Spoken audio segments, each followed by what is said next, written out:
Hello, it's me Sarah, and today I want to talk with you all about politics. Though I've been warned not to discuss religion or politics in my videos by those who are too scared to do it themselves, I'm going to do it. Because you know what? I have an opinion, and I happen to have a right to that opinion. So last night I was forwarded this political joke by one of my cousins. It said, "Obama keeps saying change. What does that mean? Come help a you-know-what get elected."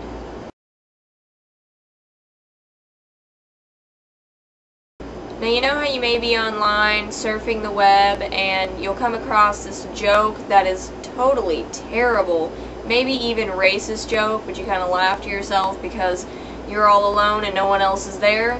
This was not the case at all with this joke. I did not laugh, not even to myself, because personally I did not find the joke funny.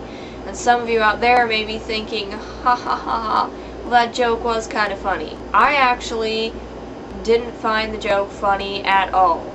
And reading the joke just reminded me of all the people who are strongly against Obama and the ones who are strongly against McCain. You know the ones I mean, the people who constantly argue, fight, and trash talk the candidate they're not voting for.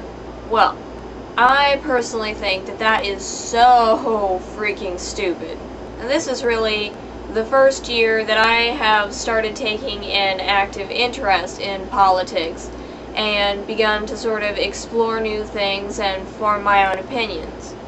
Of course, I personally don't like to be too informed because I think that sometimes people can get too wrapped up in the world's problems. So I feel that it's best to, learn what you feel you need to and then stay away from the rest. And as most of you know already, I'm a Republican. That doesn't mean that I hate Obama. Why should I? Just because he has a different vision than I would? Well, I have some news for you people out there who like to argue about who you think would be the better leader. Deep down, if you are really militant about this subject, you yourself would have a different way of leading than both candidates. And you know why?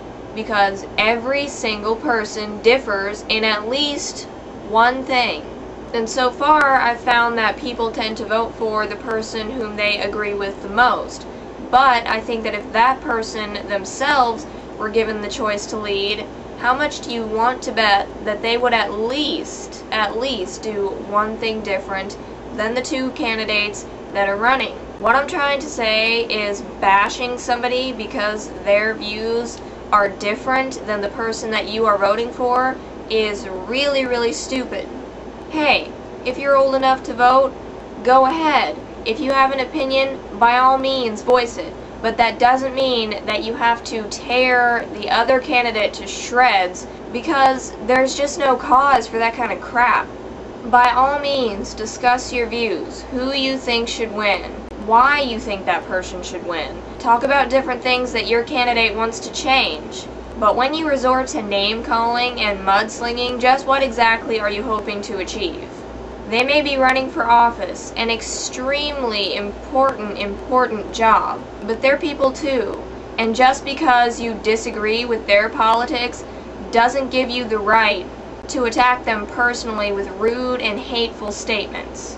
I have yet to see a political discussion end well on any of the lists that I'm part of. Why can't people just agree to disagree?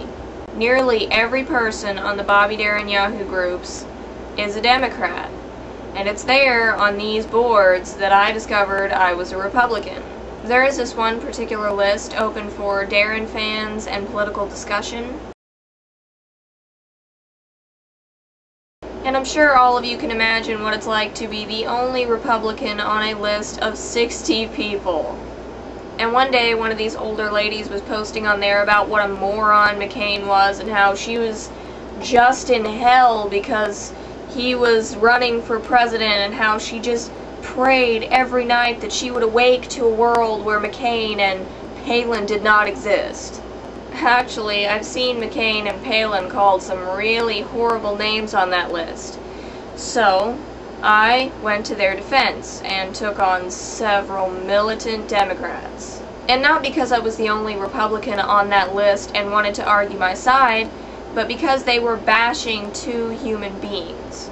And even though I don't personally know either of these people, I really feel strongly when other people take a personal knock at somebody who's not there to, you know, defend themselves.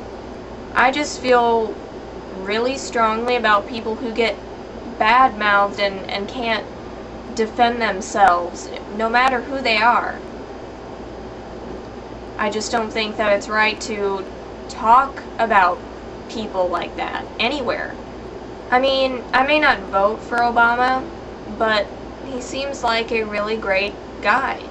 Somebody who has a really big heart and is a great public speaker. I may not agree with what he publicly speaks about, but he is a really great public speaker. And I realize that when two people go into politics and they're running for president, they're going to be bad-mouthed, and there's going to be mudslinging and name-calling and people arguing, and you might think I'm naive for caring so much and say, you know, oh, well, she can't possibly expect to have all of this stop just because, you know, she feels it's wrong.